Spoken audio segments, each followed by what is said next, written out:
हम लोगों ने बच्चों यहाँ तक जो है लास्ट सेशन में कंप्लीट किया था। आज के सेशन में हम रिमेनिंग पॉइंट्स को पढ़ेंगे एंड जितने भी प्रीवियस क्वेश्चंस जो हैं रह गए थे उन्हें हम कंप्लीट करने की कोशिश करेंगे as soon as possible. And कुछ सेशन में बच्चों हमारा मॉडर्न हिस्ट्री का जो ये प्रीवियस ईयर क्वेश्चन का सेशन चल रहा है वो कंप्लीट हो जाएगा। After that we will cover about the previous year questions of ancient history और medieval history according to the demand of the students. चलिए हम शुरू करते हैं आज के सेशन को। सेशन शुरू करने से पहले बच्चों आप लोगों से एक रिक्वेस्ट है मेरी कि प्लीज आप लोग पेन और कॉपी लेकर के जरूर बैठिएगा सो दैट इंपॉर्टेंट पॉइंट्स को हम यहाँ पर नोटेड डाउन करते चले। चलिए हम शुरू करते हैं। देखिए पॉइंट यहाँ लिखा हुआ 24th of March, please give me few seconds. On 24th of March 1946 cabinet mission arrived at Delhi. तो देखिए यहाँ से सीधा सीधा क्वेश्चन पूछता है कि कब जो है कैबिनेट मिशन दिल्ली पहुंचा था। तो 24th of March 1946 को बच्चों कैबिनेट मिशन दिल्ली पहुंचता है।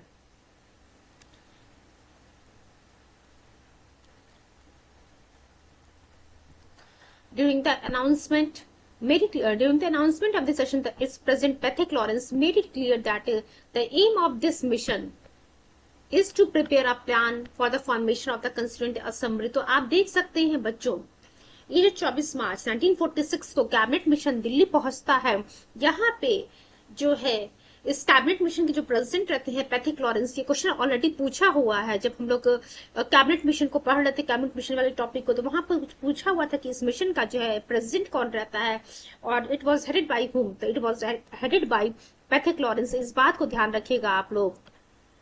और यहाँ पे पैट्रिक लॉरेंस के द्वारा जो है अनाउंसमेंट कर दिया गया था कि ये जो कैबिनेट मिशन भारत आ रहा है 24 मार्च 1946 को जो भारत पहुंचा ये कैबिनेट मिशन, इसका एम है कंस्टिट्यूएंट असेंबली का जो है फॉर्मेशन करना, ताकि इस कंस्टिट्यूएंट असेंबली के द्वारा भारत के लिए संविधान जो है बनाया जा सके, constitution of the free India, and to make proper arrangements of an interim government for the Indians. तो आप देख सकते हैं बच्चों यहाँ पे कौन कौन सी बातों को जो है डिस्कस किया गया है। As per the cabinet mission plan for the formation of Constituent Assembly, each province was given a number of seats in the proportion of 1 seat for the every 10 lakh of the population। अब देखिए यहाँ पे जो बच्चों लिखा हुआ है आप लोगों के लिए जो पॉइंट लिखा हुआ है कि एक क्वेश्चन एग्जाम में पूछा हुआ है कि कैबिनेट मिशन के अकॉर्डिंग जो कंस्टिट्यूएंट असेंबली बनेगी हर प्रोविंस में, formation of constituent assembly each provinces. अब देखिए जो कंस्टिट्यूएंट असेंबली बनेगी हर प्रोविंस को जो है जो नंबर ऑफ सीट्स अलॉट किए गए हैं वो किस आधार पे अलॉट किए गए हैं, व given the number of seats in proportion of 1 seat for every 10 lakh of the population. तो देख सकते हैं आप हर 10 लाख की पॉपुलेशन पे जो है एक सीट जो है यहाँ पे अलॉट किया गया था। तो ये क्वेश्चन जो है आपको देखने को मिलेगा एग्जाम में पूछा हुआ है। 3 voter groups were made general Muslim and six. तो आप देखिए बच्चों क्या लिखा हुआ है यहाँ पे, जो 3 वोटर ग्रुप्स बनाए गए थे वो कौन कौन से थे, generals, then Muslims and then Sikhs only in the Punjab. अगर हम सिक्स की बात करते तो ये सिर्फ पंजाब की बात थी बच्चों। जितनी पॉइंट्स आप डिस्कस कर रहे हैं सभी आपके एग्जाम पॉइंट ऑफ व्यू से बहुत ही इंपॉर्टेंट है और इन हर पॉइंट जहां पे भी जो है आपको हाईलाइटेड टर्म देखने को मिल रहा है इन सभी जगह से जो आपके प्रीवियस एग्जाम जो क्वेश्चंस पूछे गए। चलिए नेक्स्ट पॉइंट हम देखते हैं क्या लिखा हुआ है। Election for 296 seats of the constituent assembly were held in provinces in July 1946। तो अब यहाँ से पूछता है कि देखिए 2 क्वेश्चन बन सकता है कि सर चलिए एक ही क्वेश्चन हम यहाँ पे देखते हैं। जुलाई 1946 में जो प्रोविंसेस में जो इलेक्शंस हेल्ड हुए थे बच्चों, तो वहां पे जो है कितनी सीट्स के लिए इलेक्शन किए गए थे, 296 सीट्स के लिए जो है इलेक्शन कंडक्ट किए गए थे ऑफ द कंस्टिट्यूएंट असेंबली। कब, जुलाई 1946 की हम बात कर रहे हैं। In constituent assembly 208 Congress members were elected. अब आप देख सकते हैं कि कंस्टिट्यूएंट असेंबली में बच्चों 208 कांग्रेस मेंबर्स को इलेक्ट किया गया था, जिसमें से उसके बाद देखिए 208 तो हम लोगों ने देखा कितने क्या थे कांग्रेस मेंबर्स थे बच्चों, जस्ट वेट, 208 जो है बच्चों कांग्रेस मेंबर्स थे जो इलेक्ट हुए थे, 73 जो है मुस्लिम लीग कैंडिडेट्स थे जो जीते थे और 15 अदर्स जो है इलेक्ट हुए। तो ध्यान रखिएगा 208 सीट्स पे जो है कांग्रेस का कांग्रेस जीते थे, और 73 पे जो है मुस्लिम लीग जीता था, और 15 पे जो है अदर्स जो है इलेक्ट हुए थे। जो ये जो कंस्टिट्यूएंट असेंबली फॉर्म होती है आफ्टर द इलेक्शन, जो पहला सेशन होता है इस कंस्टिट्यूएंट असेंबली का, वो कब होता है, ध्यान रखिएगा। पॉलिटी के पॉइंट ऑफ व्यू से भी ये जो कंस्टिट्यूएंट असेंबली वाला पॉइंट है, या फिर जो कैबिनेट मिशन वाला पॉइंट सेशन हम लोगों ने डिस्कस किया था, ये दोनों जो है पॉलिटी के पॉइंट ऑफ व्यू से भी बहुत ही ज्यादा इंपॉर्टेंट है। ये जो क्वेश्चन लिखा हुआ, पहला ही पॉइंट, ये जो लिखा हुआ आपके सामने हाईलाइटेड लिखा है, फर्स्ट सेशन जो है कंस्टिट्यूएंट असेंबली का कब होता है, 9 दिसंबर 1946। तो ये जो सीधा सीधा पूछा हुआ है कि when was the first session of the constituent assembly was held, it was held on 9th of December 1946।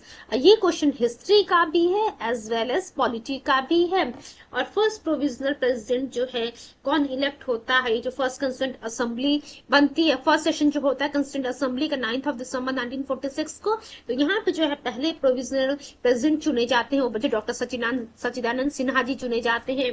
तो ध्यान रखिए डॉक्टर सच्चिदानंद सिन्हा जी जो है बच्चों यहाँ पे फर्स्ट प्रोविजनल प्रेसिडेंट के रूप में चुने जाते हैं। After that on 11th of December 1946, अभी देखिए हम लोगों ने पढ़ा 9th of December 1946 की बात कर रहे थे, जहां पे फर्स्ट प्रोविजनल प्रेसिडेंट जो डॉक्टर सच्चिदानंद सिन्हा को चुना जाता है। उसके बाद 11 दिसंबर 1946 की जब हम बात करते हैं बच्चों, तो यहाँ जो सेकेंड मीटिंग होती है इस कंस्टिट्यूएंट असेंबली की, वहां पे जो है प्रेसिडेंट के रूप में इलेक्ट किया जाता है डॉक्टर राजेंद्र प्रसाद जी को। तो जिन भी बच्चों ने पॉलिटी के इस पॉइंट को कवर कर लिया, आप लोग को पता होगा कि ये जो डॉक्टर सच्चिदानंद सिन्हा वाला क्वेश्चन है और ये जो डॉक्टर राजेंद्र प्रसाद वाला क्वेश्चन है, वेरियस टाइम एग्जाम में पूछा हुआ है, not only in the history as well as the polity.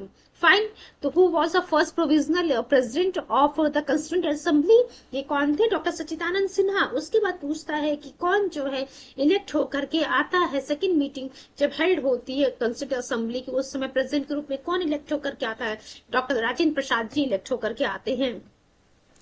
Next point, Indian constitution was adopted on 26th of November 1949। ये चीज तो आप सभी बच्चों को पता भी होगा और याद भी होगा मेरे ख्याल से कि इंडियन कॉन्स्टिट्यूशन जो है कब अडॉप्ट किया गया था, 26th of November 26 नवंबर 1949 को बच्चों भारतीय संविधान को अडॉप्ट किया जाता है। At the time of its formation the constituent assembly was not a sovereign institution. तो देखिए, अगर ये क्वेश्चन एग्जाम में पूछा गया है तो बहुत अच्छी बात है। इफ अगर नहीं पूछा गया है तो यहाँ से एक क्वेश्चन आप खुद ही बना सकते हैं कि क्या जब हमारा संविधान बना था, हमारे संविधान को अडॉप्ट किया गया था, उस समय कंस्टिट्यूएंट असेंबली एक सॉवरेन इंस्टीट्यूशन थी? तो नहीं बच्चों, उस समय जो हमारी कंस्टिट्यूएंट असेंबली थी, it was not a sovereign institution. On 14th of August 1947, Constituent Assembly was declared as a sovereign body by the of the Indian Union with Dr. Rajendra Prasad as its president। तो आप देख सकते हैं बच्चों, जब 26 नवंबर 1949 की हम बात कर रहे थे, जिस समय भारतीय संविधान को अडॉप्ट किया गया था, उस समय जो ये कंस्टिट्यूएंट असेंबली थी, it was not a sovereign body. But on 14th of August 1947 की जब हम बात करते हैं, कंस्टिट्यूएंट असेंबली को बच्चों डिक्लेयर किया गया था, was declared as a sovereign body of the Indian union with doctor Rajendra Prasad as the president. 14 अगस्त 1947 की हम बात कर रहे हैं, उस समय जो है ये कंस्टिट्यूएंट असेंबली हमारी सॉवरेन बॉडी थी। But when the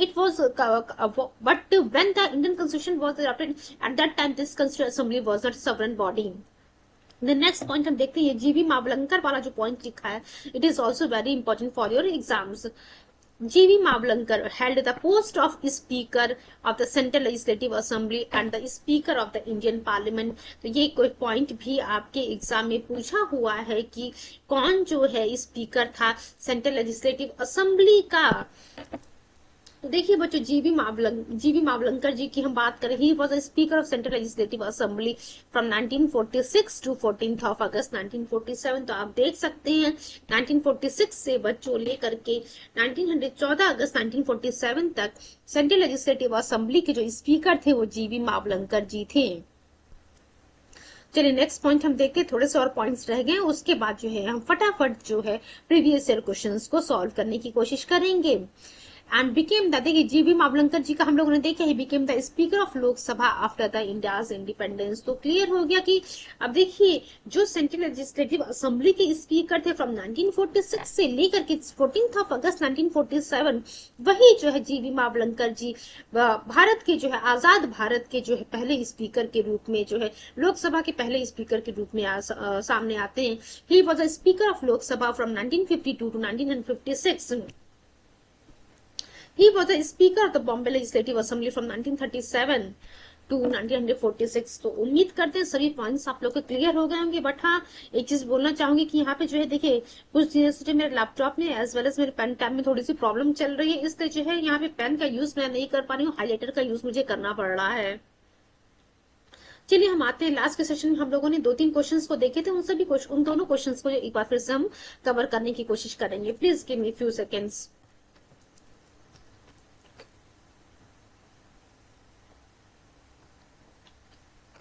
Which one of the following first mooted the idea of the Constituent Assembly to frame a constitution for the India? तो देखिए क्या कह रहा है, इसमें से किसके द्वारा जो है पहली बार जो ये आइडिया लाया गया था कंस्टिट्यूंट असेंबली का to frame the constitution of the India. तो देखिए बच्चों यहाँ पे जो है हम बात कर रहे हैं, अब देखिए यहाँ पे जो पहला हम लोगों ने जो पहले पढ़ा था बच्चों, एक्चुअली स्वराज बिल में जो हम लोगों ने पढ़ा था, बट अगर हम यहाँ पे ऑप्शन देखते हैं बच्चों, तो ऑप्शन में तो हमारे पास स्वराज बिल तो लिखा नहीं है, तो स्वराज पार्टी ये ना हो कि आप लोग स्वराज पार्टी टिक कर दीजिएगा।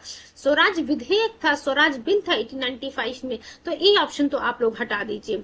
अब देखिए क्या लिखा हुआ है, द आइडिया ऑफ द, देखिए हम लोगों ने लास्ट सेशन में एक पॉइंट पढ़ा था यहाँ पर कि देखिए Congress in Faizpur session defined the idea of constituent assembly and pointed out its importance. तो देखिए जो फैसपुर अधिवेशन हुआ था कांग्रेस का 1936 में, वहीं पर जो है इस कंस्टिट्यूंट असेंबली के बारे में कहा गया था कि कंस्टिट्यूंट असेंबली जो है फ्रेम करेगी भारत के लिए एक संविधान। तो देखिए अगर यहाँ पे स्वराज बिल होता तो आप में भी जो है स्वराज बिल या फिर स्वराज विधेयक को टिक करते, बट स्वराज पार्टी लिखा है तो ये ऑप्शन है नहीं है। बट हम यहाँ पर हम बात करेंगे कांग्रेस से जो है फैसपुर अधिवेशन की, यहाँ पे हम बात करें जो 1936 में होता है।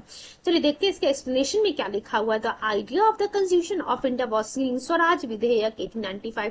तो ये अभी जस्ट हम लोगों ने बात किया है for the first time, but officially it was set. देखिए यहाँ पे जो ये आइडिया जो था स्वराज ये कॉन्स्टिट्यूशन फॉर इंडिया के लिए, भारत के संविधान के लिए, तो स्वराज विधेयक में आइडिया आपको देखने को मिलता है।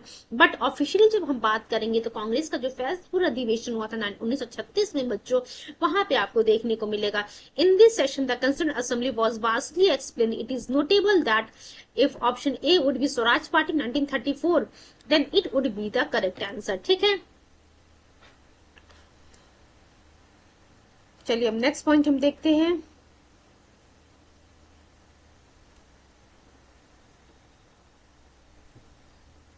देखिए असल में यहाँ पे एक पॉइंट ये हो गया है कि 1934 अगर यहाँ होता बच्चों, देखिए स्वराज पार्टी 1934 होता तो यहाँ पे हम 1934 टिक करते, बट यहाँ पे 1935 लिखा हुआ है, इसलिए यहाँ 1935 वाले ऑप्शन को जो है हम नहीं कंसीडर कर सकते हैं। देखिए आगे पॉइंट क्या लिखा, क्योंकि जो स्वराज पार्टी 1934 की जब हम बात कर रहे थे, it would be the correct answer था। Swaraj party demanded the development of the constituent assembly in Ranchi 1934। अगर 1934 होता तो आप यहाँ पे 1934 वाली स्वराज पार्टी को जो है सही आंसर करते, और अगर स्वराज पार्टी की जगह स्वराज विधेयक होता तो स्वराज विधेयक वाले को हम टिक करते हैं। चलिए क्वेश्चन नंबर 2 की तरफ हम मूव करते हैं। आप लोगों से फिर से मैं एक रिक्वेस्ट करना चाहूंगी कि प्लीज आप लोग पेन और कॉपी लेकर के जरूर बैठिएगा, सो दैट इंपॉर्टेंट पॉइंट्स को हम यहाँ पर नोटेड डाउन करते चले। आप लोगों से एक रिक्वेस्ट है मेरी, just wait for few seconds, please give me few seconds.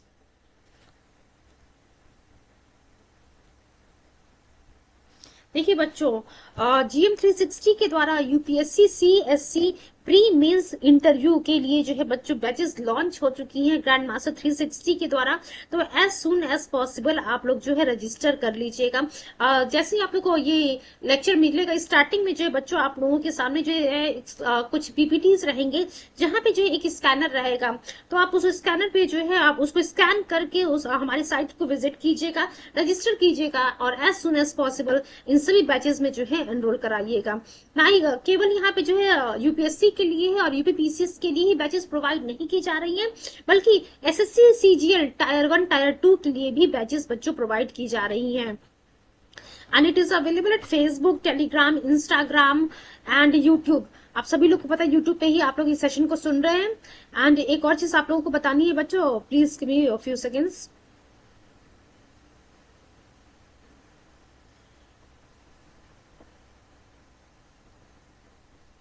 Just wait. और देखिए फीस स्ट्रक्चर की अगर बात करते हैं तो आपको फीस स्ट्रक्चर में बता देती हूँ। देखिए GM 360 के जो द्वारा जो है जो भी बैचेस लॉन्च की जा रही हैं वहां पर रजिस्ट्रेशन फीस जो है बच्चों 100 रुपीज है with three free demo classes. और यूपीएससी की अगर बात करते हैं हम, यूपीएससी की जो एडमिशन फीस है 1000 रुपीज है एंड 500 रुपीज मंथली आपको पे करना है 18 मंथ तक। तो आप देख सकते हैं कि बहुत ही अफोर्डेबल प्राइस पे जो है आपको कोर्सेज प्रोवाइड की जा रही है। 18 मंथ में बच्चों आपको प्री मेंस और इंटरव्यू तीनों चीजों की प्रिपरेशन कराई जाएगी। उसके बाद हम एसएससी की बात करें, क्योंकि यहाँ पे जो है सभी कोर्सेज की जो है प्रिपरेशन कराई जा रही है GM 360 के द्वारा by the India's top educators. तो एसएससी के लिए बच्चों जो एडमिशन फीस है 800 रुपीज है एंड 400 मंथली फीस है 10 महीने के लिए। तो एज सुन एज पॉसिबल जो है बेटर रिजल्ट के लिए आप एडमिशन ले सकते हैं।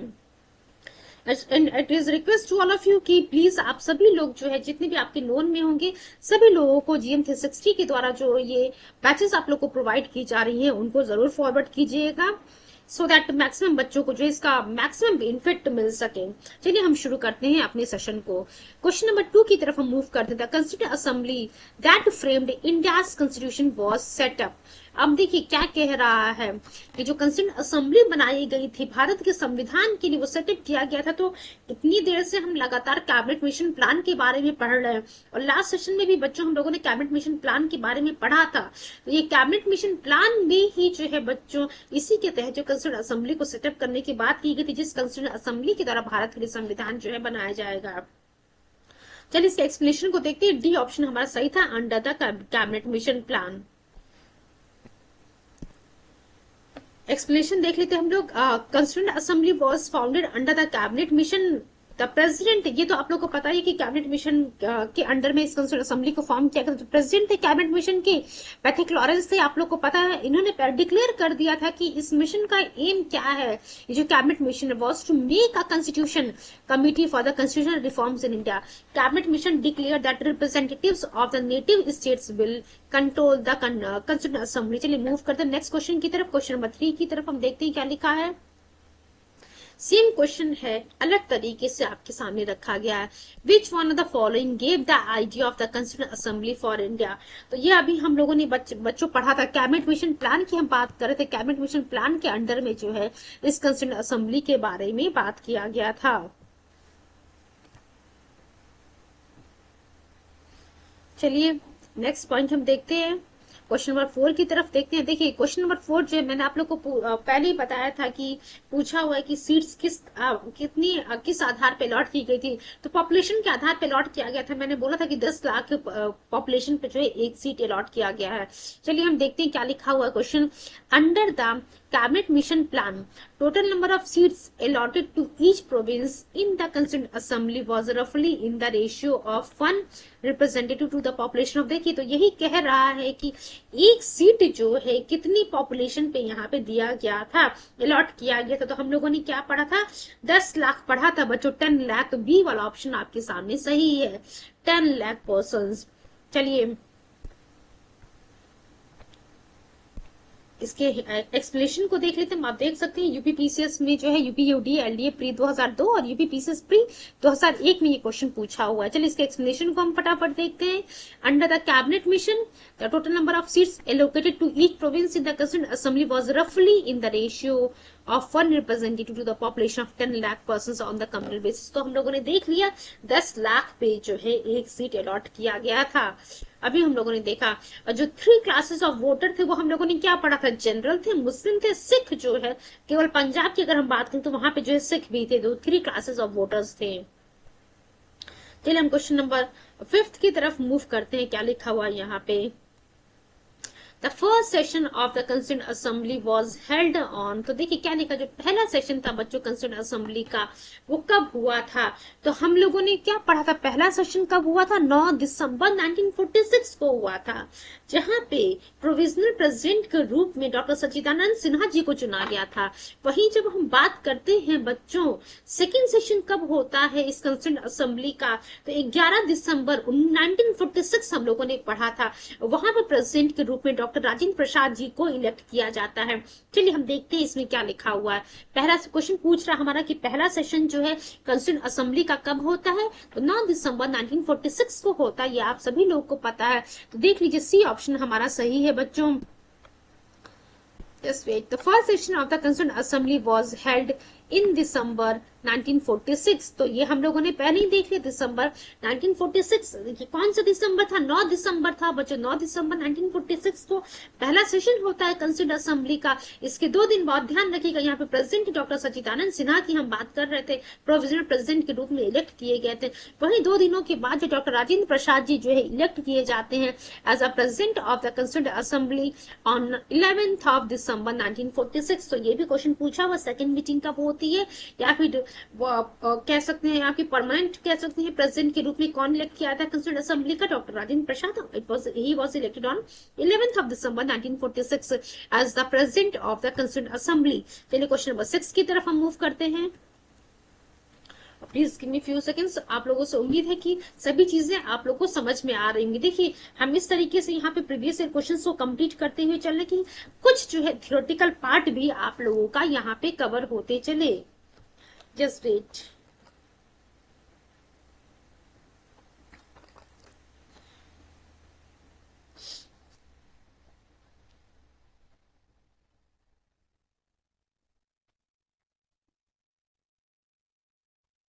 देखिए ये जो एक चीज आप लोग को और बता दिया कि जो यूपीएससी के लिए जो क्रैश कोर्स लॉन्च हो रहा बच्चों, वो 1 मई से जो है 1 मई 2024 से यूपीएससी के लिए क्रैश कोर्स लॉन्च हो रहा है। And for SSC CGL as well, crash course is launched. Crash course will be launched on 1 May 2024. चलिए हम मूव करते हैं नेक्स्ट पॉइंट की तरफ। Who among the following was the president of the Indian Constituent Assembly? अब आप देख सकते हैं बच्चों यहाँ पे जो है क्या लिखा हुआ है, इनमें से जो है कौन इंडियन कंस्टिट्यूंट असेंबली का जो है प्रेसिडेंट के रूप में इलेक्ट हुआ था। देखिए यहाँ पे जो है क्वेश्चन जो है एग्जामिनर एक और तरीके से बना सकता था, बस उसको जो है ऑप्शन में थोड़ा सा चेंजेस करना था। यहाँ पे एक ऑप्शन में डॉक्टर सच्चिदानंद सिन्हा का भी अगर नाम दे देता, और जब यहाँ से आपसे पूछता कि पहले जो है प्रोविजनल प्रेसिडेंट के रूप में कौन नियुक्त किए गए थे, कौन चुने गए थे कंस्टिट्यूंट असेंबली के, तो ध्यान रखिएगा फर्स्ट प्रोविजनल प्रेसिडेंट के रूप में डॉक्टर सच्चिदानंद सिन्हा चुने गए थे। अब क्योंकि यहाँ पे डॉक्टर सच्चिदानंद सिन्हा जी की बात नाम नहीं ऑप्शन में है, तो हमारे पास सीधा सीधा ये आप कह सकते ऐसे भी क्वेश्चन पूछ सकता था कि सेकंड प्रेसिडेंट कौन थे कंस्टिट्यूंट असेंबली के, या फिर जो सीधे से आप पूछ लिया गया कि प्रेसिडेंट कौन थे इंडियन कंस्टिट्यूंट असेंबली के। 11th ऑफ दिसंबर डेट भी आपके सामने रख सकता है कि 11th ऑफ दिसंबर 1946 को जो है who was elected as the president of the Indian constituent assembly. तो बच्चों डॉक्टर राजेंद्र प्रसाद जी की हम बात कर रहे हैं यहाँ पे। ध्यान रखिएगा आप लोग ये चीज, पॉलिटी और मॉडर्न हिस्ट्री दोनों पॉइंट ऑफ व्यू से ये जो सेशन हम कवर करें, टॉपिक जो हम पढ़ रहे हैं कंस्टिट्यूंट असेंबली वाला, बहुत बहुत ही इंपॉर्टेंट है। आप देख सकते हैं कि यूपी आरओ 2014 का ये क्वेश्चन है। चलिए इसके एक्सप्लेनेशन को हम देखते हैं बच्चों क्या लिखा हुआ है। Doctor Rajendra Prasad was the president of the Indian constituent assembly. आप लोग मुझे चैट बॉक्स में देखिए एक्सप्लेनेशन आगे का सुनने से पहले मुझे चैट बॉक्स में जरूर रिस्पांस कीजिएगा कि डॉक्टर राजेंद्र प्रसाद जी को जो है कब प्रेसिडेंट के रूप में इलेक्ट किया गया था कंस्टिट्यूंट असेंबली के।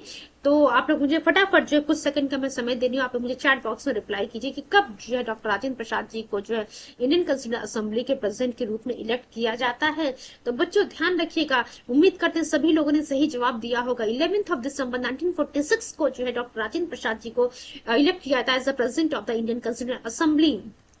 चलिए अब हम देखते हैं बाकी जो जितने नाम आपके सामने लिखे हैं, पंडित जवाहरलाल नेहरू जी का नाम लिखा हुआ है, देन सरदार पटेल जी का नाम लिखा हुआ है, डॉक्टर भीमराव अंबेडकर जी का नाम लिखा है। आखिर ये लोग जो है किस पोजीशन पे थे? अब चलिए हम देखते हैं। बी आर अम्बेडकर जी की हम बात करते हैं, was the president of the drafting committee. तो यहाँ से देखिए ये बहुत ही इंपॉर्टेंट पॉइंट है डॉक्टर बी आर अम्बेडकर वाला, कि ड्राफ्टिंग कमिटी के प्रेसिडेंट के रूप में कौन नियुक्त हुआ था, कौन अपॉइंट किया गया था। ड्राफ्टिंग कमेटी के प्रेसिडेंट के रूप में बच्चों डॉक्टर भीमराव अंबेडकर जी को अपॉइंट किया गया था। वहीं जब पूछा जाता है कि यूनियन पावर कमेटी, अलग अलग पूछ लेगा कि यूनियन पावर कमेटी के प्रेसिडेंट कौन थे, जवाहरलाल नेहरू जी थे। Union constitution committee and states committee के प्रेसिडेंट कौन थे, यहाँ भी बच्चों जवाहरलाल नेहरू जी ही थे। वल्लभ भाई पटेल जी की हम बात करते हैं, was the president of the advisory committee on fundamental rights, minorities, tribal and excluded area. So देखिए यहां से आपसे पूछ लेगा, अगर सिर्फ सरदार वल्लभ भाई पटेल जी की हम बात करते हैं बच्चों, please give me few seconds. अगर हम सिर्फ सरदार वल्लभ भाई पटेल जी की बात करते हैं, यहाँ से क्वेश्चन पूछ सकता है कि सरदार वल्लभ भाई पटेल जी जो है प्रेसिडेंट के रूप में किस किस के जो है प्रेसिडेंट के रूप में जो है अपॉइंट किए गए थे। तो advisory committee on fundamental rights, minorities, tribal and excluded areas, इन सभी के जो है प्रेसिडेंट के रूप में सरदार वल्लभ भाई पटेल जी को अपॉइंट किया जाता है।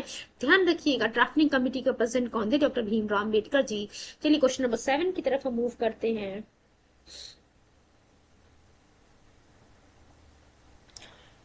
The first president of the Sovereign Constitutional Assembly for the Dominion of India was, आप लोग फटाफट मुझे इसका जवाब दीजिए सर, क्या सही आंसर होना चाहिए बच्चों। The first president of the Sovereign Constitutional Assembly for the Dominion of India was, ये कहा, ये कौन थे?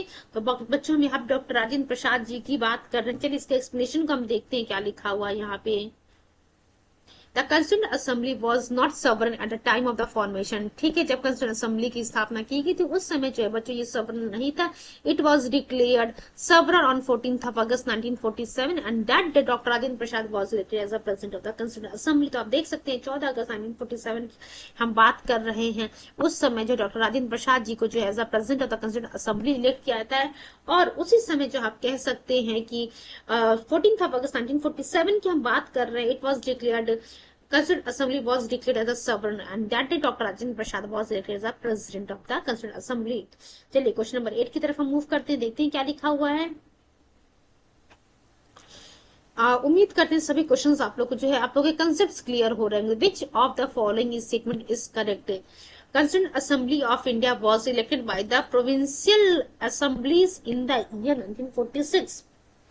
क्या ये पॉइंट सही है कि जो कंस्टिट्यूएंट असेंबली है इलेक्ट हुई थी बाय द प्रोविंशियल असेंबलीज इन 1946? दूसरा पॉइंट लिखा जवाहरलाल नेहरू जी, मोतीलाल मोहम्मद अली जिन्ना जी, सरदार वल्लभ भाई पटेल जी व member of the constituent assembly of India. तीसरा पॉइंट लिखा हुआ है the first session of the constituent assembly was held on in January 1947। क्या ये था? आप लोग को सभी लोग को देख रहा होगा कि बी और सी पॉइंट अभी गलत है। चलिए देखते हैं डी वाला पॉइंट क्या लिखा हुआ है हमारे सामने। The constitution of India was adopted on 26 जनवरी 1950। अब बताइए बच्चों इसमें से जो है सही ऑप्शन क्या होना चाहिए, फटाफट आप लोग मुझे बताइए। क्योंकि जब हम कॉन्स्टिट्यूशन ऑफ इंडिया की हम बात करते हैं क्या 26 जनवरी 1950 को भारत का संविधान को अडॉप्ट किया गया था? तो नहीं, 26 नवंबर 1949 की हम बात करते हैं, इस दिन बच्चों जो है कॉन्स्टिट्यूशन ऑफ इंडिया को जो है अडॉप्ट किया गया था। ठीक है, चलिए देखते हैं बी सी डी पॉइंट तीनों गलत है, ए वाला ऑप्शन हमारा यहाँ पे सही है। एक बार फिर से ए वाला ऑप्शन आप लोग देख लीजिए। Constituent assembly of India was elected by the provincial assemblies in the year 1946। चलिए मूव करते हैं इस एक्सप्लेनेशन पे। एक्सप्लेनेशन हमें देखना बहुत जरूरी है। आप लोगों से एक रिक्वेस्ट है मेरी कि जिन भी क्वेश्चंस के आंसर में बच्चों एक्सप्लेनेशन दिया हुआ है उन एक्सप्लेनेशंस को थोड़ा ध्यान से सुनने और समझने की कोशिश कीजिएगा। क्यों मैं बार बार आप लोगों से हर सेशन में यही रिपीट करती हूँ कि जितने भी पहले के क्वेश्चन आप लोग के सामने आ रहे हैं सीक्वेंस में, जैसे जैसे क्वेश्चन आ रहे हैं जिनका एक्सप्लेनेशन दिया है उन सभी एक्सप्लेनेशंस को आप थोड़ा ध्यान से सुनते जाइएगा, समझते जाइएगा और हो सके तो आप लोगों से कोशिश कीजिएगा कि कुछ इंपॉर्टेंट पॉइंट्स को आप नोट डाउन करते चले, क्योंकि जितने कमिंग क्वेश्चंस होंगे बच्चों उसके जो आंसर्स आपको पहले वाले क्वेश्चंस में ही देखने को मिलेंगे। चलिए एक बार हम देख लेते हैं, यहाँ पे पूरा कैबिनेट मिशन प्लान के बारे में लिखा हुआ है।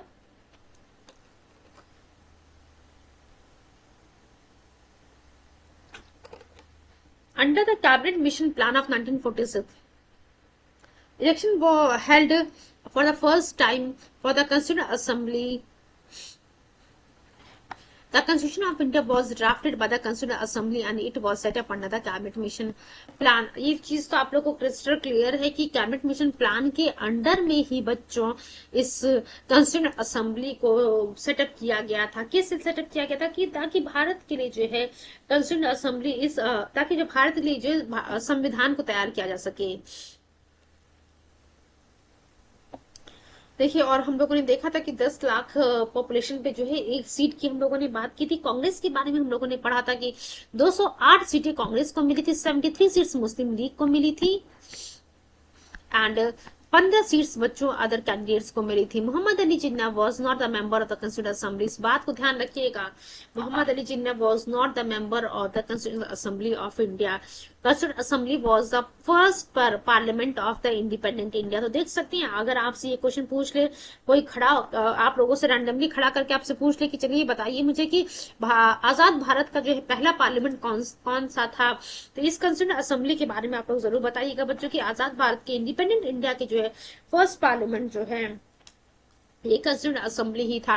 डॉक्टर सच्चिदानंद सिन्हा हम लोगों ने बात किया था, फर्स्ट प्रेसिडेंट के रूप में चुने गए थे, या फिर आप कह सकते हैं प्रोविजनल प्रेसिडेंट, और आप कह सकते हैं टेम्पररी प्रेसिडेंट या फिर जो टेम्पररी चेयरमैन जो इलेक्ट हुए थे इस कंस्टिट्यूएंट असेंबली के बच्चों वो डॉक्टर सच्चिदानंद सिन्हा जी ही थे। 9 दिसंबर 1946 की हम बात कर रहे थे। उसके बाद हम लोगों ने देखा था कि उसके 2 दिन के बाद यानी कि 11 दिसंबर 1946 को सेकेंड जो सेशन होता है इस कंस्टिट्यूएंट असेंबली का, वहां पे परमानेंट प्रेसिडेंट के रूप में चुने जाते हैं डॉक्टर राजेंद्र प्रसाद जी, ध्यान रखिएगा। एंड डॉक्टर राजेंद्र प्रसाद जी आगे चल के भारत के पहले राष्ट्रपति के रूप में नियुक्त होते हैं। The Constituent Assembly, the Constitution of India was adopted on 26th of November 1949. Fine. चलिए क्वेश्चन नंबर 9 की तरफ हम मूव करते हैं। देखिए बच्चों, इसमें जो है सिर्फ 2 क्वेश्चन और बचे हैं, उसके बाद हम पढ़ेंगे formation of the interim government 1946। Sachchidanand Sinha was associated with, अब देखिए फटाफट आप लोग मुझे बताइए कि क्या सच्चिदानंद सिन्हा जी कुछ इंडिया मूवमेंट से जुड़े हुए थे, दांडी मार्च से जुड़े हुए थे, या फिर जो सिविल डिसोबीडियंस मूवमेंट से जुड़े हुए थे। तो बच्चों ध्यान रखिएगा आप लोग, सच्चिदानंद सिन्हा जी कुछ इंडिया मूवमेंट से जुड़े हुए थे और इन्हें जो है क्या कंस्टिट्यूएंट असेंबली के जो है फर्स्ट टेम्पररी प्रेसिडेंट के रूप में नियुक्त किया जाता है, इलेक्ट किया जाता है 9 दिसंबर 1946 को। चलिए क्वेश्चन नंबर 10 की तरफ हम मूव करते हैं। Who among the following held the office of speaker speaker in the central legislative assembly of the British era and the parliament of the free India. तो हम लोगों ने मावलंकर जी का नाम पढ़ा था, जीपी मावलंकर। तो बी ऑप्शन बच्चों हमारा यहाँ पे सही है। चलिए इसके एक्सप्लेनेशन को हम देख लेते हैं क्या लिखा हुआ है। जीवी Mavalankar held the office of Speaker of the Central Legislative Assembly of British era 1946 to 14 August 1947 and was Speaker of Lok Sabha after independence from 1952 to 1956. Fine. He was the president of the Legislative Assembly of Bombay Province from 1936 to 1946. ठीक है, चलिए उम्मीद करते हैं चीजें आप लोगों को क्लियर होंगी। चलिए अब हम बात करेंगे formation of the interim government 1946। देखिए ये हम बच्चों नया टॉपिक शुरू करने जा रहे हैं, तो आप लोगों से मेरी शुरुआत में ही रिक्वेस्ट है कि देखिए हर टॉपिक जब भी हम कभी नया टॉपिक को शुरू करते हैं वहां मैं आप लोगों को शुरू में ही बोल देती हूँ कि प्लीज आप लोग एक पेन और कॉपी लेकर के जरूर बैठिएगा। और आप लोगों से मेरी रिक्वेस्ट है, लगातार रिक्वेस्ट है कि पेन और कॉपी लेकर के जरूर बैठेगा ताकि इंपॉर्टेंट पॉइंट्स को हम यहाँ पे नोटेड डाउन करते चले। एक बार फिर से बच्चों आप लोग को बता दिया जाए कि GM 360 के द्वारा यूपीएससी के लिए क्रैश कोर्स बच्चों लॉन्च किया गया है। 18 महीने का ये पूरा कोर्स होगा। इसमें जो प्री मेंस और इंटरव्यू तीनों चीज की प्रिपरेशन कराई जाएगी। आपको जैसे वीडियो ये प्रोवाइड किया जाएगा वहां पे स्टार्टिंग में ही जो है आपको जो है एक बार कोड अवेलेबल होगा, उसको स्कैन करके आप लोग जो जरूर वहां पे जो है रजिस्ट्रेशन करा लीजिएगा यूपीएससी के लिए। और जो भी बच्चे आपके नोन में या फिर आप ही जो है कोई भी अगर एसएससी की भी प्रिपरेशन कर रहा है तो एसएससी सीजीएल के लिए भी बच्चों क्रैश कोर्सेज लॉन्च किए गए फॉर 10 मंथ। एंड यहाँ पे जो है बच्चों आपको ये बैच भी जो है दोनों यूपीएससी एंड एसएससी दोनों के लिए जो बैचेस 1 May 2024 से जो है शुरू हो जाएंगी। तो as soon as possible batches में एनरोल कराएं एंड मैक्सिमम बेनिफिट उठाने की इसकी कोशिश करें। चलिए हम आते हैं अपने पॉइंट पे, formation of the interim government 1946। On 12th of August 1946, Lord Weber invited Congress President Jawaharlal Nehru to form the interim government. अब देखिए यहाँ से क्वेश्चन आपसे ये पूछ सकता है कि आखिर में कब जो है लॉर्ड वेवल ने कांग्रेस प्रेसिडेंट जवाहरलाल नेहरू जी को जो है, देखिए कांग्रेस प्रेसिडेंट की बात कर रहा है यहाँ पे, जो भारत के राष्ट्रपति की बात नहीं कर रहे हैं हम यहाँ पे, तो कांग्रेस के प्रेसिडेंट जवाहरलाल नेहरू जी को जो है इंटरिम गवर्नमेंट फॉर्म करने के लिए इनवाइट किया था। लॉर्ड वेवल को कब इनवाइट किया गया था कांग्रेस प्रेसिडेंट जवाहरलाल नेहरू जी के द्वारा? 12th of August 1946। ध्यान रखिएगा बच्चों, 12th of August 1946 को लॉर्ड वेवल ने जवाहरलाल नेहरू जी को, who was the then president of the Congress, invited for the formation of the interim government for India. ठीक है, ये चीज क्लियर हो गई आप लोगों की। 24 अगस्त 1946 की हम बात करेंगे। Under the leadership of the Jawaharlal Nehru ji, Congress announce first interim government of India. तो आप देख सकते हैं 12 अगस्त को वेवल ने नेहरू जी को जो है इनवाइट किया कांग्रेस की आप जो है इंटरिम गवर्नमेंट बनाइए, और 24 अगस्त 1946 को जो है जवाहरलाल नेहरू जी के नेतृत्व में कांग्रेस ने जो अनाउंसमेंट कर दिया कि हम पहले आज जो है इंटरिम गवर्नमेंट बनाएंगे भारत के लिए। On 2nd of September 1946, the first interim government of India was formed, in which Muslim League didn't participate in the beginning। तो आप देखिए यहाँ पे एक चीज ये पूछ सकता है आप लोगों से कि जो पहला पॉइंट तो ये पूछेगा कि कब जो है फर्स्ट इंटरिम, देखिए 24th of अगस्त की अगर हम बात करें, 24th of अगस्त 1946 में तो ठीक है, यहाँ पे कांग्रेस के द्वारा अनाउंसमेंट कर दिया गया कि हम जो है इंटरिम गवर्नमेंट की स्थापना करेंगे। आखिर में ये इंटरिम गवर्नमेंट, पहले इंटरिम गवर्नमेंट बनती कब है? Just wait a few seconds. पहली इंटरिम गवर्नमेंट बच्चों 2nd of September 1946 को बनती है। ठीक, अब ये 2nd of September 1946 को बनती तो है, बट इसमें जो है ध्यान रखिएगा मुस्लिम लीग के द्वारा कोई भी पार्टिसिपेशन नहीं किया गया था। ध्यान रखिएगा बच्चों आप लोग, मुस्लिम लीग के द्वारा ये जो पहला इंटरिम गवर्नमेंट फॉर्म किया था, यहाँ पे किसी भी प्रकार का पार्टिसिपेशन नहीं रहता है। Doctor Rajendra Prasad was a minister of agriculture. Doctor Rajendra Prasad was a minister of agriculture and food in the interim government. अब देखिए जो जितने ये नाम आपको देखने को मिल रहा है ना, यहाँ से जो है बहुत बार जो है पॉलिटी का, मैं फिर से बोलूंगी, अभी जो हम जो भी पॉइंट्स डिस्कस कर रहे हैं, लास्ट वाले सेशन में भी जो हम लोगों ने कैबिनेट मिशन के बारे में, कुछ कंस्टिट्यूएंट असेंबली के बारे में डिस्कस किया था, इस सेशन में भी हम कंस्टिट्यूएंट असेंबली के बारे में डिस्कस कर रहे हैं, उसके बाद फॉर्मेशन ऑफ इंटरिम गवर्नमेंट के बारे में डिस्कस कर रहे हैं। ये दोनों सेशन जो है बच्चों आपके पॉलिटी के लिए और मॉडर्न हिस्ट्री दोनों के लिए बहुत ही इंपॉर्टेंट है। यहाँ से सीधे सीधा पूछा हुआ है, ये डॉक्टर राजेंद्र प्रसाद वाला जो नाम लिखा हुआ कि food minister of agriculture and food थे, तो यहाँ से सीधा क्वेश्चन पूछा गया है कि कौन जो है इंटरिम गवर्नमेंट जो बनाई गई थी वहां पे जो है minister of agriculture and food थे। तो डॉक्टर राजेंद्र प्रसाद जी की बच्चों हम यहाँ पे बात करें, doctor Rajendra Prasad was a minister of agriculture and food in the interim government. ठीक है, बलदेव सिंह की हम बात करते हैं, Baldev Singh was a defence minister.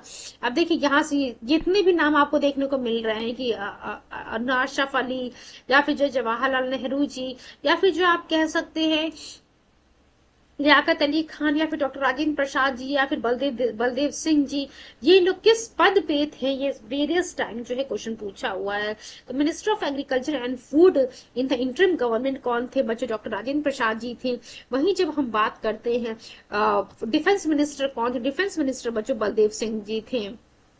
उसके बाद हम बात करते हैं foreign and Commonwealth affairs were looked by the Jawaharlal Nehru in this government, in this government interim government. तो ध्यान रखिएगा बच्चों, जवाहरलाल नेहरू जी जो है फॉरेन एंड कॉमनवेल्थ अफेयर के जो है मिनिस्टर थे। अभी थोड़ी देर में जो है आपको ये क्वेश्चन भी देखने को मिलेगा।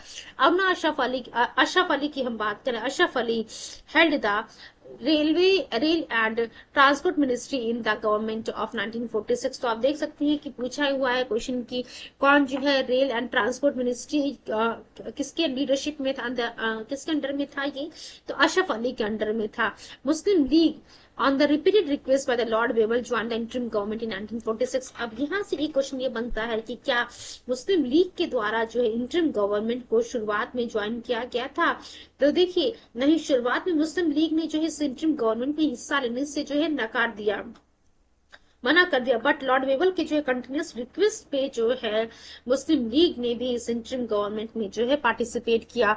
और अक्टूबर 1946 की हम बात करते हैं, 5 members of the league join the interim government. तो एक क्वेश्चन आप खुद यहाँ बना सकते हैं कि कितनी मेंबर्स जो है अक्टूबर 1946 में इस इंटरिम गवर्नमेंट को ज्वाइन किए थे? तो बच्चों 5 जो लोग थे, 5 मेंबर्स जो मुस्लिम लीग के थे, उन्होंने अक्टूबर 1946 में on the request of the Lord Wavell इस इंटरिम गवर्नमेंट में पार्टिसिपेट करते हैं। लियाकत अली खान की हम बात करते हैं, अगर Liaquat Ali was given the finance minister. अब एक क्वेश्चन आपसे ये भी पूछेगा who was the finance minister in the interim government? तो बच्चों ये कौन थे? लियाकत अली जी थे। Who in his budget presentation impose several taxes on businessman industrialist. चलिए अबुल कलाम आजाद जी की हम बात करते हैं। Abul Kalam Azad was not a member in this interim government.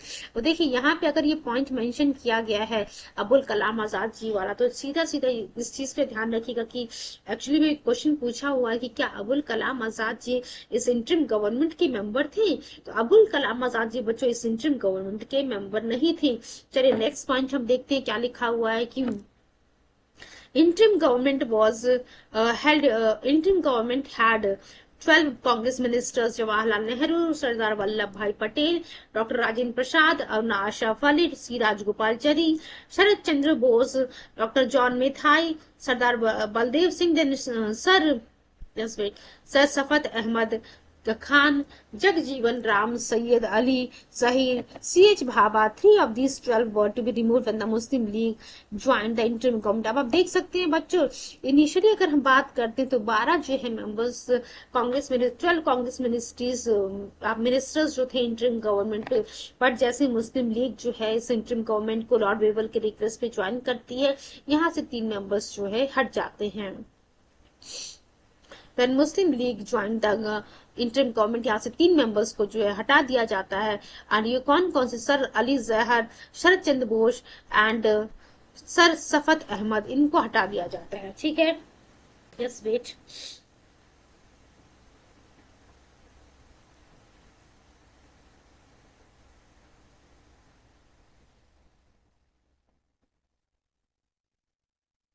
Give me few seconds. चलिए उसके बाद पॉइंट लिखा हो कृषक प्रजा पार्टी वाला। Krishak Praja party in the leadership of Fazlul Haq join the hands with the Muslim League and this coalition won the election the Bengal and the cabinet of Muslim League was formed in Bengal which rule till 14 अगस्त 1947। अब ध्यान रखिएगा कि कृषक प्रजा पार्टी का पूछता है कि कृषक प्रजा पार्टी जो है किसके नेतृत्व में थी बच्चों? तो फजलुल हक जी के नेतृत्व में कृषक प्रजा पार्टी थी। इसने जो है मुस्लिम लीग के साथ जो है ज्वाइन करके कोलिशन पार्टी का जो है आप कह सकते हैं कोलिशन में जो है ये लोग जो है इलेक्शन को जीतते हैं बंगाल में और कैबिनेट को फॉर्म करते हैं। And cabinet of the Muslim League was formed in the Bengal, which ruled till 14th of August 1947। उसके बाद नेक्स्ट पॉइंट हम देखते हैं एस सोहरावर्दी की हम बात करते हैं। S Suhrawardy was chief minister and 16th of August 1946 की हम बात करते हैं was decided by as a direct action day by the Muslim League. अब देखिए ये 16 अगस्त 1946 की हम बात करते हैं, यहाँ से सीधा सीधा क्वेश्चन पूछा हुआ है कि कब जो है direct action day Muslim League के द्वारा मनाया गया था? तो 16th of अगस्त 1946 को जो है जो direct action day Muslim League के द्वारा मनाया जाता है। Muslim League demanded independent and the sovereign Pakistan. ध्यान रखिएगा, Muslim League demanded independent and sovereign Pakistan state after its members resign from the interim government. Direct action day ये डेट याद रखिएगा आप लोग 16 अगस्त 1946। उसके बाद एक और क्वेश्चन पूछता है कि ये जो आप कह सकते हैं डायरेक्ट एक्शन डे की हम बात करते हैं, तो इस डायरेक्ट एक्शन डे को जो बच्चों असल में जो बहुत जगह आपको राइट्स देखने को मिलेंगे। It was shown through the violence that Hindu and Muslim could not live together in the country. अब देखिए मुस्लिम्स के द्वारा जो ये डायरेक्ट एक्शन डे 16 अगस्त 1946 को मनाया गया था, आप कह सकते हैं इस दिन जो बहुत जगह आपको जो है राइट्स देखने को मिलेंगे। और ये चीज, ये जो वॉयलेंस हो रहा था, ये चीज दिखाने के लिए किया जा रहा था कि जो भारतीय मुसलमान है और जो हिंदू हैं वो एक साथ एक राष्ट्र में नहीं रह सकते हैं। और इसका जो मेन सेंटर था बच्चों वो नोआखली था। ध्यान रखिएगा, बहुत ही इंपॉर्टेंट है ये पॉइंट भी आपके एग्जाम के लिए। Noakhali was the main centre of these activities. चलिए नेक्स्ट पॉइंट पे हम आते हैं, क्वेश्चन पे आते हैं अपने।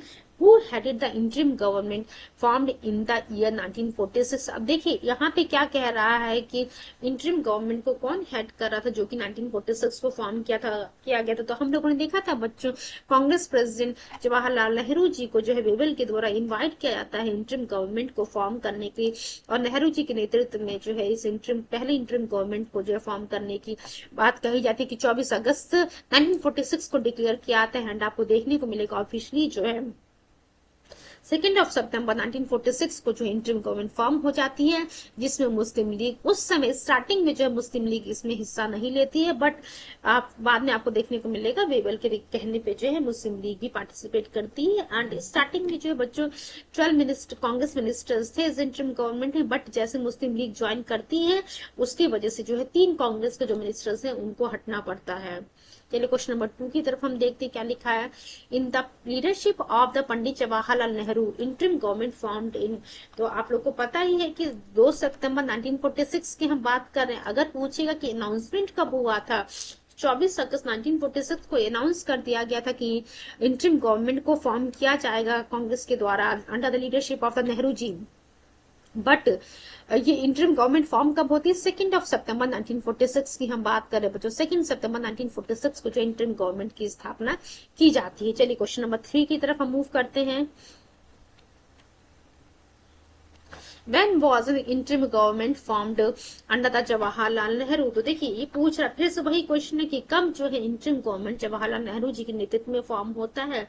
तो बच्चों सितंबर 1946 को जो है 2 सितंबर आपका ये 2 सितंबर 1946 को इंटरिम गवर्नमेंट की स्थापना जवाहरलाल नेहरू जी के नेतृत्व में की जाती है। उम्मीद करते हैं ये सभी क्वेश्चंस बच्चों आप लोगों को याद भी हो रहे होंगे, बहुत ही अच्छे से चीजों को हम कवर करने की कोशिश कर रहे होंगे। एंड इसके बाद जो बच्चों जो अगला सेशन होगा हमारा, वहां पे हम partition of India and independence cover करेंगे। Just wait of few seconds.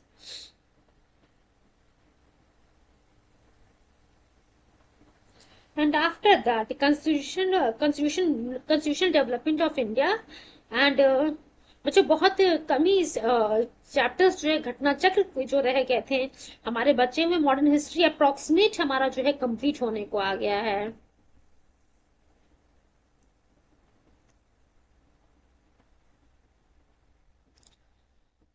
उसके बाद लास्ट टॉपिक हमारा बचेगा मॉडर्न हिस्ट्री में जो मिसलेनियस पॉइंट्स हैं उसे हम डिस्कस करेंगे।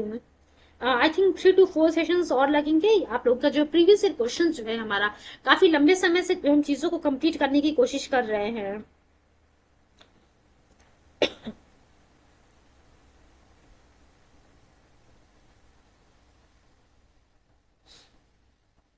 चलिए क्वेश्चन नंबर, एंड ध्यान रखिएगा इसके बाद जो है यहाँ से फिर जो GM 360 के द्वारा जो ऐप लॉन्च किया जा रहा है बच्चों, उस एप्लीकेशन पे जो है हम लोग लाइव क्लासेस से आप लोगों लाइव क्लासेस में आप लोगों से जुड़ेंगे। वहां पे बच्चों मैं medieval ancient history and medieval history को कवर कराऊंगी। चलिए हम आते हैं क्वेश्चन नंबर 4 पे आते हैं। Which portfolio was held by doctor Rajendra Prasad in the interim government formed in the year 1946? तो मैंने आप लोगों से पहले ही बोला था बच्चों कि यहाँ से क्वेश्चन पूछा हुआ कि डॉक्टर राजेंद्र प्रसाद जी डॉक्टर राजेंद्र प्रसाद जी को जो है कौन सा पोर्टफोलियो दिया गया था। तो बच्चों हम लोगों ने देखा था फूड एंड एग्रीकल्चर डिपार्टमेंट जो है डॉक्टर राजेंद्र प्रसाद जी को दिया गया था। चलिए इसके एक्सप्लेनेशन को हम एक बार देख लेते हैं क्या लिखा हुआ है यहाँ पे। सी वाला ऑप्शन हमारा सही है। Let's see the explanation. Food and Agriculture portfolio was held by the Dr. Rajendra Prasad ji in the interim government formed in the year 1946. Fine. In this government portfolio, the Defense Ministry was held by Baldev Singh and the department related to Commonwealth was headed by the Jawaharlal Nehru. चलिए बलदेव सिंह वाला हम लोगों ने देख लिया, बलदेव सिंह के under में जो डिफेंस मिनिस्ट्री था और कॉमनवेल्थ वाला जो है डिपार्टमेंट जो जवाहरलाल नेहरू जी के अंडरशिप लीडरशिप में था। आज के सेशन को बच्चों हम यहीं पे बाइंड अप करेंगे। रिमेनिंग क्वेश्चंस को जो है हम कल कवर करने की कोशिश करेंगे। और जैसे अप्रोक्सीमेट जो just wait let me tell you how many questions are remaining. देखिए अप्रोक्सीमेट 7 to 8 क्वेश्चन हमारे पास रह गए हैं इस टॉपिक से जुड़े हुए। उसके बाद जो है हम partition of India and independence इस पॉइंट को हम पढ़ेंगे। ये जो है ये जो पॉइंट आता है, जब ये टॉपिक हमारे मॉडर्न हिस्ट्री में आता है देन हम ये फील होता है कि हम लोगों ने काफी सारी चीजों को जो है कंप्लीट कर लिया है। थैंक यू बच्चों, आज के सेशन को हम यहीं पे बाइंड अप करेंगे। एंड आप सभी लोगों से मेरी रिक्वेस्ट है कि जितने भी प्रीवियसली सेशंस आप लोग को प्रोवाइड किए गए हैं उन सभी सेशंस को बहुत ही ध्यान